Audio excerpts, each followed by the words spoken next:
Ruari Barlow, great to have you on. Wow, what a game. Pulsating, Ruari, from start to finish. Where do you rank this latest thriller-minute instalment of El Clasico?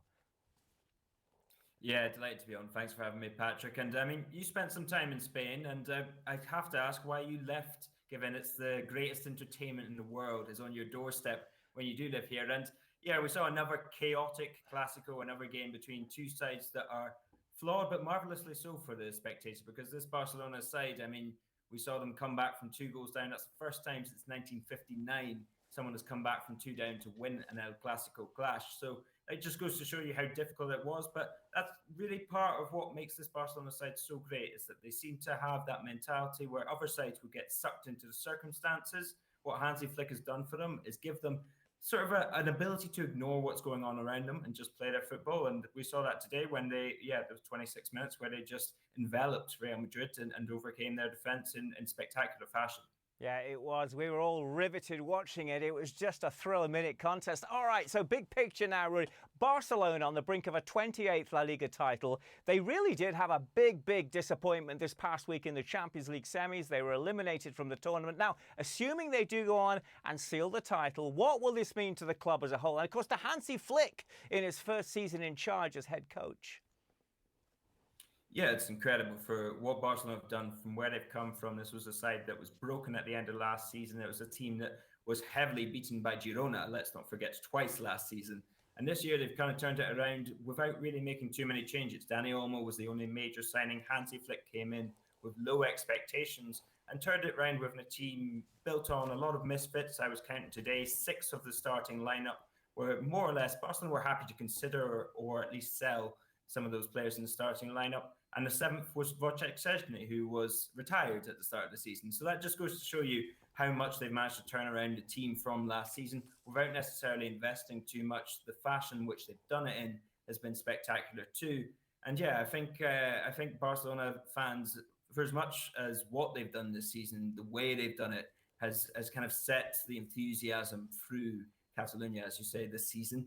Yeah, it's an incredible achievement, I think, a masterstroke of the season from Hansi Flick. Yeah, there are 2 players I want to home in on in particular. Lamine Yamal, the prodigious teen. I can't believe, Ruari, he's still only 17. And then there's the superstar Brazilian Raphinha. What for you has been their combined impact on this Barca team? Because they're both outstanding goal-scoring talents. We're fast becoming in danger of running out of things to say about Lamine Yamal, despite his age, despite being so young. I think one of the things this Barcelona side does so well is it's almost like a carousel or a roundabout in the play park when it's spinning very fast. Other teams know that to hurt this Barcelona side, you have to play quickly, you have to beat that press, beat that high line. But once you're on that carousel, that's the territory where Barcelona are most comfortable when the world is kind of spinning around them. And that's in part, in a major part, due to Raphinha, who's been clinical, who's turned things around in his Barcelona career, and Lamine Yamal, who seems to invent moments, who seems to come up with the goods every time a big game happens. Another goal against Real Madrid today already. And Raphinha, the character that he's shown to turn around what was a disappointing signing this time last year. And I think those two really embody both the spirit, the commitment, the drive, the hunger that Hansi Flick's side have had this season, but also the brilliance, the free-flowing kind of playfulness, the ability to kind of, avoid that pressure, to play well under pressure and invent kind of those genius moves that Lamine Yamal comes up with.